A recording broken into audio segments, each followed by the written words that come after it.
Morning વિદ્યાર્થી મિત્રો, આજે આપણે ચુંબકત્વ અને દ્રવ્યમાં 5મો લેક્ચર લાસ્ટમાં કરેલી થોડીક બાબત રિપીટ કરવી છે. આપણે ચુંબકીય પ્રાચલોનો અભ્યાસ કર્યો હતો. એમાંનો પહેલો પ્રાચલ હતો ડેક્લિનેશન. તો ડેક્લિનેશન આપણે કોને કીધું હતું? તો એના માટે સિમ્પલ બાબત હતી કે આ નોર્થ અને સાઉથ કોઈ પણ સ્થળ માટે પૃથ્વીનું એકચ્યુઅલ ભ્રમણઅક્ષ માટેની વાત હતી. ત્યાં હું કંઈક ચુંબકીય સોય રાખું, સ્થિર રાખીએ તો જે મેગ્નેટિક ડેક્લિનેશન છે અને ભૌગોલિક મેગ્નેટિક મેરેડિયન છે અને ભૌગોલિક મેરેડિયન છે, એ બે વચ્ચેનો જે ખૂણો બનતો હતો એને આપણે ડેક્લિનેશન કીધું હતું. એવી જ રીતનો બીજો આપણો મુદ્દો હતો નમન કોણ. તો નમન કોણ આપણે કોને કીધો? તો નમન કોણ માટે ફરીથી આ જ વાતો હતી કે પૃથ્વીમાં કોઈ સ્થળે આપણે આવી જઈએ, ત્યાંથી જે કાંઈ એનો આ જે ઉર્ધ્વ ઘટક હતો એ ઉર્ધ્વ ઘટક અને ત્યાંથી સોય રાખેલી હોય તો એનો કંઈક સમક્ષિતિજ ઘટક મને મળશે, જેને આપણે એચી કીધું હતું. આ સમક્ષિતિજ ઘટકનો પૃથ્વીના ચુંબકત્વ વચ્ચેનો જે કોણ છે એને આપણે નમન કોણ કીધો હતો, એટલે કે ઇન્ક્લિનેશન, જેને આઈ વડે દર્શાવેલો હતો. અને પ્લસમાં બે ઘટકોની ચર્ચા કરી હતી, એક જેડી ઉર્ધ્વ ઘટક અને HE સમક્ષિતિજ ઘટક. તો જેડી એટલે ઉર્ધ્વ ઘટક હતો, આ જે છે તે. તો ઉર્ધ્વ ઘટક મારે લખવો હોય તો એ થઈ જશે BE sin I, અને હોરિઝોન્ટલ ઘટક છે એ થશે BE cos I. આટલું આપણે લાસ્ટમાં ભણ્યા હતા. વચ્ચે બે ઉદાહરણના દાખલા બાકી હતા, તો એ આજે આપણે કરશું. તો એ ઉદાહરણના દાખલામાંથી પહેલું જે ઉદાહરણ છે એ પૃથ્વીનું ચુંબકીય ક્ષેત્ર વિષુવવૃત્ત પાસે લગભગ 0.4 G જેટલું છે. G એટલે ગૌસ. પૃથ્વીની દ્વિધ્રુવી ચાક માત્રા શોધો. તો પૃથ્વીનું ચુંબકીય ક્ષેત્ર આપણને વિષુવવૃત્ત પાસે આપેલું છે, એટલે હું ડેટા લખીશ તો ડેટામાં મને મળશે અહીંયા જે પૃથ્વીનું ચુંબકીય ક્ષેત્ર BE આપેલું છે 0.4 G. ખાસ Gનો મતલબ થશે 10⁻⁻4 ટેસ્લા. હજી થોડુંક પોઈન્ટ અહીંયા લઈ આવીશ તો મને BE આપેલું છે 4 × 10⁻⁵ ટેસ્લા. આ પૃથ્વીનું ચુંબકીય ક્ષેત્ર આપણને આપી દીધું છે. પ્લસ બીજું પૃથ્વી શબ્દ આપેલો છે, એટલે એની હું ત્રિજ્યા RE, radius of earth, generally યાદ રાખવા માટે 6400 કિલોમીટર, અને મીટરમાં કન્વર્ટ કરશું તો 6.4 × 3 ઘાત આની આવશે અને 3 ઘાત આની આવશે, એટલે 10⁶ મીટર. આ આપણને ત્રિજ્યા પણ ખ્યાલ આવી જાય છે. હવે દ્વિધ્રુવી ચાક માત્રાનું સૂત્ર તો આપણે કમ્પેરિઝન કરેલી હતી બેની, વિદ્યુતશાસ્ત્ર અને ચુંબકીય શાસ્ત્રની. તો એ દ્વિધ્રુવી ચાક માત્રાનું હું અહીંયા સૂત્ર લખું તો એના માટે સૂત્ર કાંઈક આવું હતું, BE બરાબર μ0/4π m/r³. હવે આમાંથી મારે m શોધવાનો છે, એ મારો ક્વેશ્ચન માર્ક છે. તો એ શોધવા માટે m = સૂત્ર કંઈક આવું થઈ જશે. એમને અહીંયા રાખીશ, BE μ0 છેદની અંદર જશે અને 4πr³ અંશમાં જશે. બધાની કિંમત આપણને ખ્યાલ છે, ઇમ્પ્લાઇઝ કરી દઈએ અને સાદુરૂપ આપીએ એટલે આપણને જવાબ મળશે. BE 4 × 10⁻⁵, 4π એમને એમ રાખું છું, r³ એની જગ્યાએ લખશું પૃથ્વીની ત્રિજ્યા 6.4 × 10⁻⁶, ખાસ ધ્યાન રાખવાનો છે ગણતરીમાં. અને μ0 એટલે 4π × 10⁻⁷. આખું સાદુરૂપ આપી દેશો, 4π કેન્સલ થઈ જશે, 6.4નો ક્યુબ કરવાનો, એને ઇન્ટુ 4 કરશો અને સાદુરૂપ આપશો તો ફાઇનલી આપણને જે જવાબ મળવાનો છે એ થશે 1.05 × 10⁻23 Ampm². આ આપણને દ્વિધ્રુવી ચાક માત્રા પૃથ્વીની મળે છે. હવે કેલ્ક્યુલેટ કરી લેજો, ઘાતનું સેટલમેન્ટ કરી નાખજો. હું બુકનો આન્સર જે છે એ ડાયરેક્ટલી લખી નાખું છું. આપણો પેલો દાખલો થઈ ગયો કે આપણને ચુંબકીય ક્ષેત્ર આપેલું હોય અને જો ડાયપોલ મોમેન્ટ દ્વિધ્રુવી ચાક માત્રા શોધવી હોય તો કઈ રીતે ફાઇન્ડ આઉટ કરશું. એવો ને એવો આપણો એના પછીનો જે દાખલો છે, ઉદાહરણ છે, એની આપણે ચર્ચા કરીએ. તો એ ઉદાહરણની અંદર આપણને કંઈક વળી પાછી અલગ વસ્તુ આપેલી છે. જોઈએ, કોઈ સ્થાનના ચુંબકીય ધ્રુવતલમાં પૃથ્વીના ચુંબકીય ક્ષેત્રનો સમક્ષિતિજ ઘટક, ખાસ સમક્ષિતિજ ઘટક એટલે આપણને અહીંયા આપેલો છે HE, આ ભૂલ ન થાય. શું આપેલું છે? સમક્ષિતિજ ઘટક 0.26 g. ફરીથી વળી પાછો ગૌસ જ છે. અને બીજું આપેલું છે નમન કોણ. નમન કોણ એટલે ઇન્ક્લિનેશન I 60 અંશ. તો આ સ્થળે પૃથ્વીનું ચુંબકીય ક્ષેત્ર કેટલું એટલે BE આપણા માટે ક્વેશ્ચન માર્ક થઈ જાય છે. તો આવું બધું આવતું હોય એવું એક સૂત્ર છે જ આપણી પાસે હોરિઝોન્ટલ ઘટક માટેનું સમક્ષિતિજ ઘટકનું સૂત્ર HE બરાબર થશે BE cos I. આમાંથી BE શોધવું છે તો BE બરાબર HE સામેની બાજુ જશે એટલે છેદમાં હોઈ જશે cos I. સાદુરૂપ આપી દઈએ. જીમાં એમને રાખશો કાંઈ વાંધો નથી, આન્સર પણ ગૌસમાં જીમાં જ આવશે. 0.26 અપોન cos 60. અહીં લખી નાખું છું 0.26 અપોન cos 60 1/2. 2 અંશમાં જતો રહેશે, સોરી અહીં 2 6 છે, આ અંશમાં જતો રહેશે એટલે આપણો આન્સર આવશે finally BE is equal to 0.26 into 2 એટલે 52 ગોસ. આ જે છે એ આપણો આન્સર થઈ જશે. ખાસ નાની એવી બાબતની ગણતરીઓ છે, MCQ બાબતની અંદર આપણને વધારે ખ્યાલ આપી શકે છે, એટલા માટે ગણતરીઓમાં નાની નાની બાબતોનું ધ્યાન રાખવાનું થાય.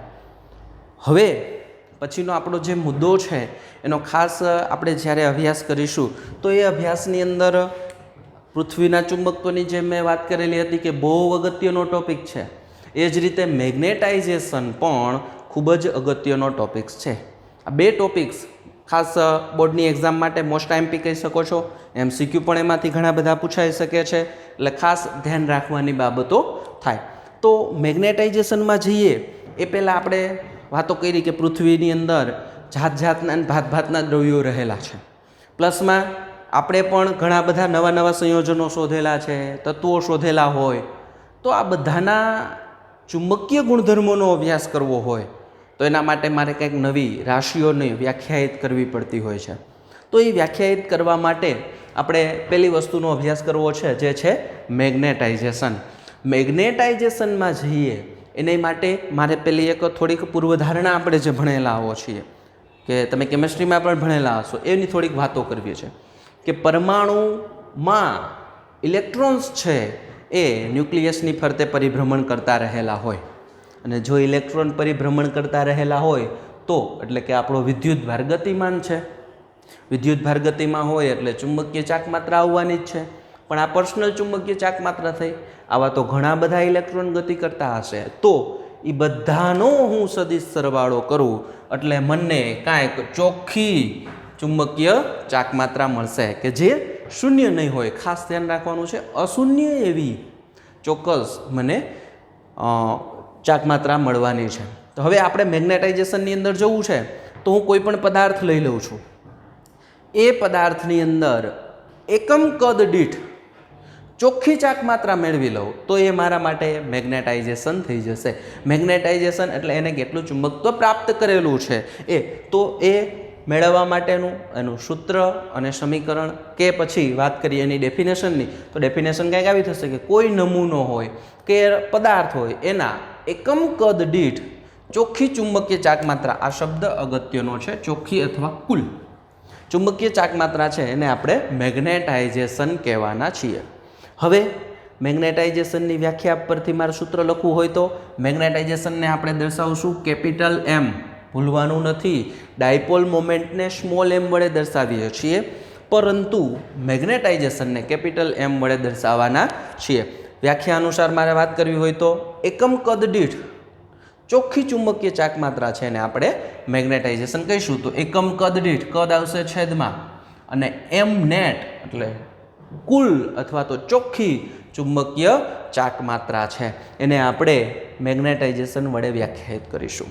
ફરીથી ખાસ વાત કરીએ, નવી રાશિ આવી છે તો એનો એકમ, આનો એકમ મને ખ્યાલ છે ડાયપોલ મોમેન્ટનો, એનો એકમ છે એમ્પિયર મીટર સ્ક્વેર. એના છેદમાં કદ છે એટલે મીટર ક્યુબ. આનું મિશ્રણ કરી સાદુરૂપ આપી અને મારે એકમ જોતો હોય મેગ્નેટાઇઝેશનનો તો શું મળશે? મીટર સ્ક્વેર સ્ક્વેર કેન્સલ થઈ જશે, એમ્પિયર અંશમાં વધશે, છેદમાં વધશે 1 ટાઈમ મીટર, તો શું થઈ જશે? Metre inverse. પારિમાણિક સૂત્ર આરામથી શોધી જ શકો છો, તો એ મારે કાંઈ કહેવાની જરૂરિયાત રહેતી નથી. ખાસ બાબતોનું આપણે ધ્યાન રાખવાનું છે. હવે પછીનો જે મુદ્દાનો આપણે અભ્યાસ કરવો છે એ મુદ્દો છે તે મેગ્નેટિક તીવ્રતા. તો મેગ્નેટિક તીવ્રતામાં આપણે જઈએ, એ તીવ્રતામાં શેની વાતો કરશું? તો મેગ્નેટિક તીવ્રતાઓ આપણે સરખામણીઓ કરવાની છે. શેની સરખામણી કરશું? તો એમાં જઈએ, શરૂઆતમાં ધારો કે એકમ લંબાઈ દીઠ n આટાવાળો હું સોલેનોઇડ લઈ લઉં, n આટા, અને બીજું ધારિત લઈએ I વિદ્યુત પ્રવાહ ધારિત એક લાંબો સોલેનોઇડ લઈએ છીએ આપણે. તો આ લાંબા સોલેનોઇડમાં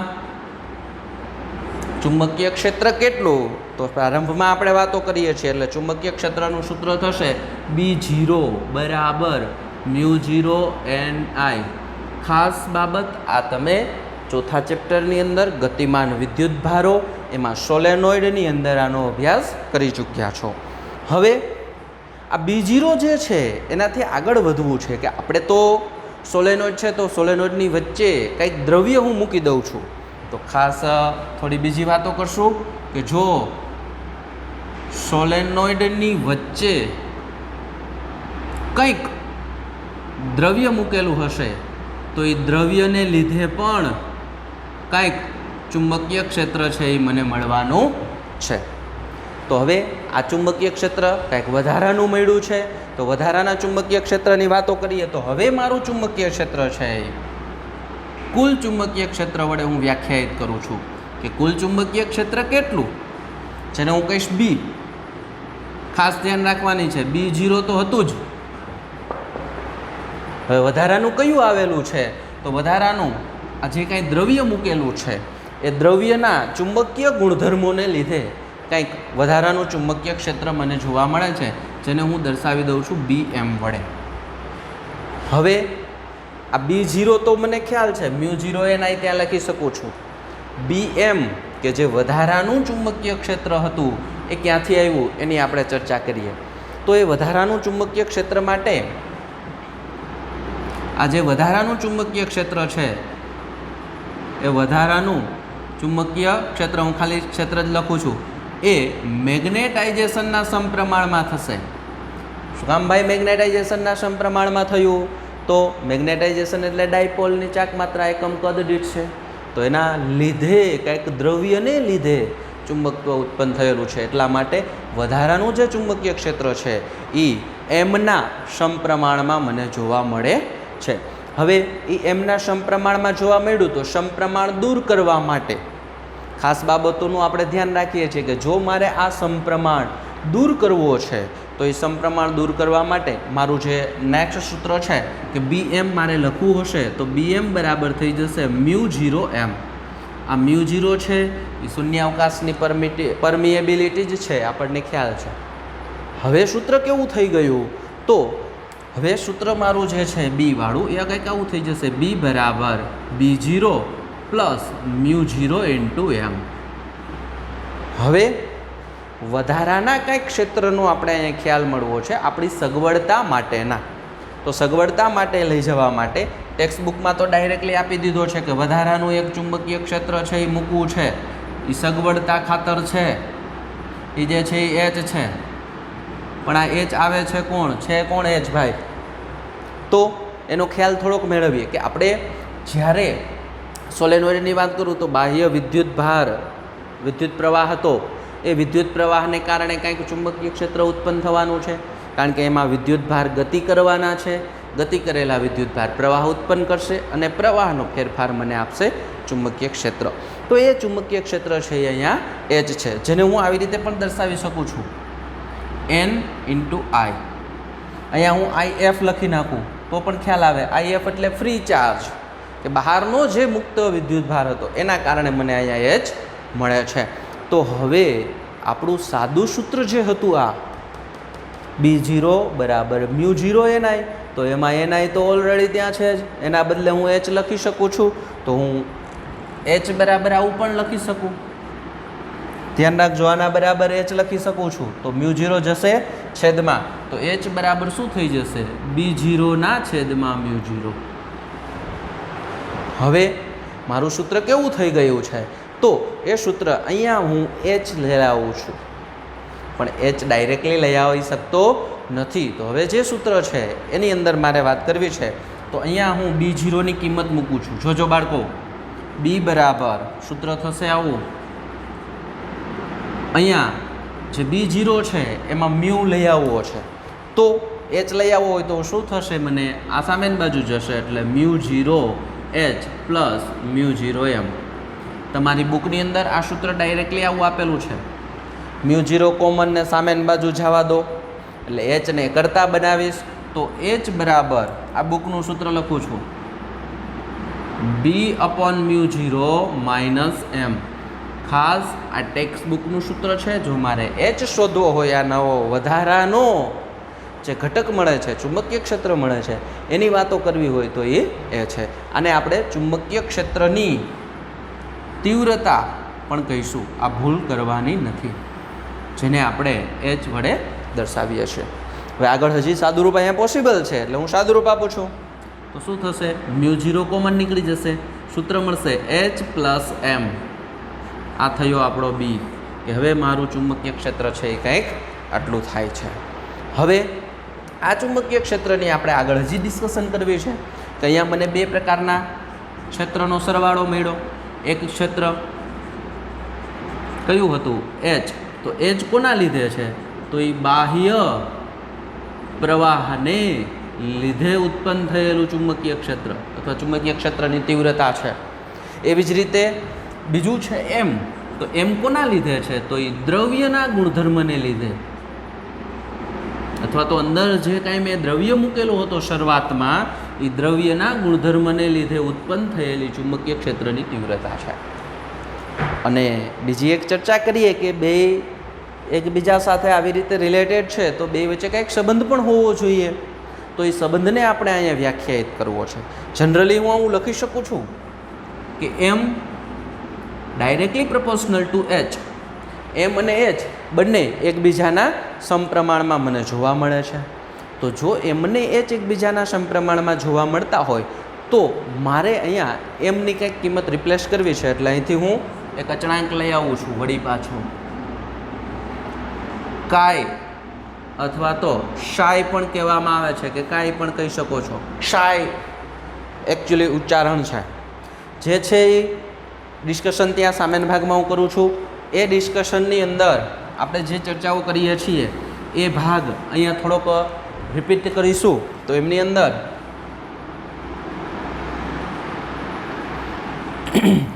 એમ બરાબર કાય એચ. તો એના વિશે થોડીક વાત આ જે છે તે ખાસ આને કહીશું આપણે ચુંબકીય સસેપ્ટિબિલિટી. આ ભૂલ ન થાય. વળી પાછો નવો અચળાંક છે. નવો અચળાંક છે, પરંતુ ધ્યાન રાખવાનું છે આને કોઈ એકમ નથી. એટલે આ જે છે એ એકમ રહિત છે. કારણ એમ અને એચ બેયનો એકમ તો એક જ છે. તો ચુંબકીય સસેપ્ટિબિલિટીને કાંઈ એકમ હોવાનો નથી. હવે આની કિંમત વળી પાછી હું અહીંયા રિપ્લેસ કરું છું. તો હવે બી આપણો જે છે તે પાછા ત્યાં આવી જઈએ. બી બરાબર સૂત્ર આવું થશે μ0 H પ્લસ એમની જગ્યાએ હું લખું છું ચાય એચ. વળી પાછો બેમાંથી એચ કોમન નીકળી જશે, વધેય લખું છું. તો μ0 1 પ્લસ ચાય ઇન્ટુ એચ. 1 પ્લસ ચાય જે છે એની જગ્યાએ હું રિપ્લેસ કરી અને વળી પાછું લખું છું μr. μr કોણ છે એની અહીંયા વાતો કરીએ કે μr તમે ચોથા ચેપ્ટરની અંદર અભ્યાસ કર્યો હશે થોડો ઘણો. સાપેક્ષ પરમિએબિલિટી. તો સાપેક્ષ પરમિએબિલિટી એટલે શું? તો મ્યુના છેદમાં μ0, એટલે કે માધ્યમની પરમિએબિલિટી અને કોઈ પણ પદાર્થ માટે શૂન્ય અવકાશની પરમિએબિલિટી બેનો હું ગુણોત્તર લઈ લઉં તો એ સાપેક્ષ પરમિએબિલિટી બની જાય છે. આની કિંમત mu R into mu zero, તો હું ત્યાં મ્યુ લખી શકું છું, તો મને બીનું કુલ ચુંબકીય ક્ષેત્રનું કંઈક સૂત્ર આવું મળશે, મ્યુ ઇન્ટુ એચ. સેમ આના જેવું છે, બી ઝીરો બરાબર મ્યુ ઝીરો ઇન્ટુ એચ લખેલું હતું, પણ વચ્ચે કાંઈ ત્યારે હતું નહીં, દ્રવ્ય નહોતું, એટલે હું દ્રવ્ય મૂકીશ તો સ્વાભાવિક બાબત છે અહીંયા બી ઝીરો પણ ન લખી શકું અને અહીંયા મ્યુ ઝીરો પણ ન લખી શકું, કારણ કે ત્યાં માધ્યમની પરમિએબિલિટી આવશે. તો મારું ફાઇનલી સૂત્ર થઈ જશે બી બરાબર મ્યુ ઇન્ટુ એચ. હવે થોડીક બીજી વાતો કરીએ કે આપણે જે દ્રવ્યોની ચર્ચા કરવાની છે એકચ્યુઅલમાં, અને પછીનો જે પોર્શનની અંદર એ આપણા સિલેબસમાં, ગુજરાત બોર્ડના સિલેબસમાં નથી, પણ છતાંય નાના એવા MCQ માટે કદાચ ક્યાંક પૂછી નાખે તો કામ લાગશે, એટલા માટે હું એ નોટ ડાઉન કરું છું. પેરામેગ્નેટિક પદાર્થ, ખાલી નામ યાદ રાખવા માટેનું, અને ડાયામેગ્નેટિક પદાર્થ, આ બે માટે શું, તો આપણે વાતો કરવી છે ચુંબકીય સસેપ્ટિબિલિટી કાયમની.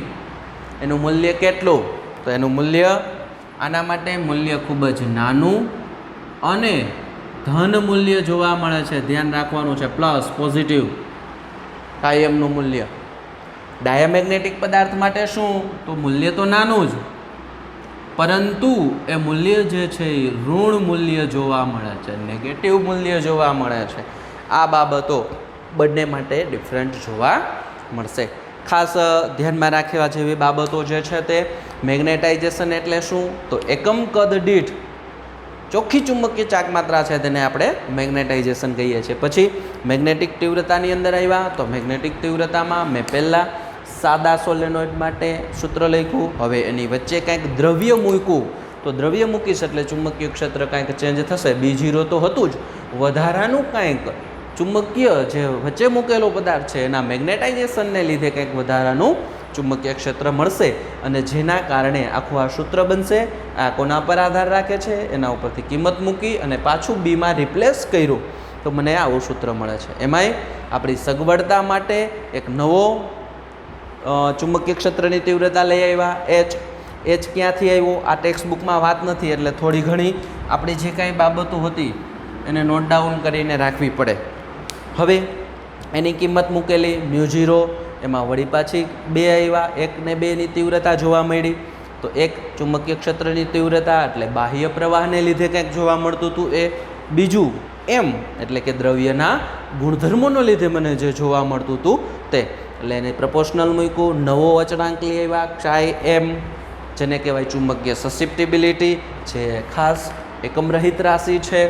પછી એની કિંમત મૂકી અને સાદુરૂપ આપીને ફાઇનલી આપણને સૂત્ર મળે છે બી બરાબર મ્યુ ઝીરો એચ. એમાંય મ્યુ આરને શું કીધું આપણે, સાપેક્ષ પરમિએબિલિટી. હવે આપણે પાસે જો ઘણી બધી વાતો કહી શકાય, 1 + સાય આર એટલે શું થશે મ્યુ આર, તો રાશિઓ કેટલી, 1 2 3 અને સાય 4. 4 રાશિમાંથી કોઈ પણ એક રાશિ આપી હોય તો બાકીની બધી રાશિઓ આપણે એકબીજાનો સંદર્ભ સંબંધથી મેળવી શકીએ છીએ. MCQ માટે ઇમ્પોર્ટન્ટ બાબતો થશે. શું કામ, કારણ કે જો મ્યુની કિંમત મને ખબર છે, મ્યુ ઝીરોની 4π×10⁻⁷. હવે સપોઝ કે તમને આની કિંમત આપી, આની કિંમત આપશે એટલે 1 પ્લસ કરશો એટલે મ્યુ આર મળી જાય. મ્યુ આર મળી જાય તો મ્યુ પણ મળી જાય, એટલે કોઈ પણ એક રાશિની કિંમત તમને આપશે તો બાકીની રાશિઓની કિંમત તમે, અચળાંકોની કિંમત તમે મેળવી શકો છો. તો આજે આપણે અહીં સુધી રાખીશું. ખાસ અગત્યની બાબતો કે આ મુદ્દો જે છે મેગ્નેટાઇઝેશન અને મેગ્નેટિક તીવ્રતા એ board related plus G NEET ને ગુજકેટ રિલેટેડ બહુ અગત્યનો. આ ચેપ્ટરના આ બે મુદ્દાઓ કાલે આપણે નેક્સ્ટમાં ભણ્યા હતા. પૃથ્વીનું ચુંબકત્વ એ અને બીજો આ બંનેનું ખાસું એવું મહત્ત્વ છે. Thank you.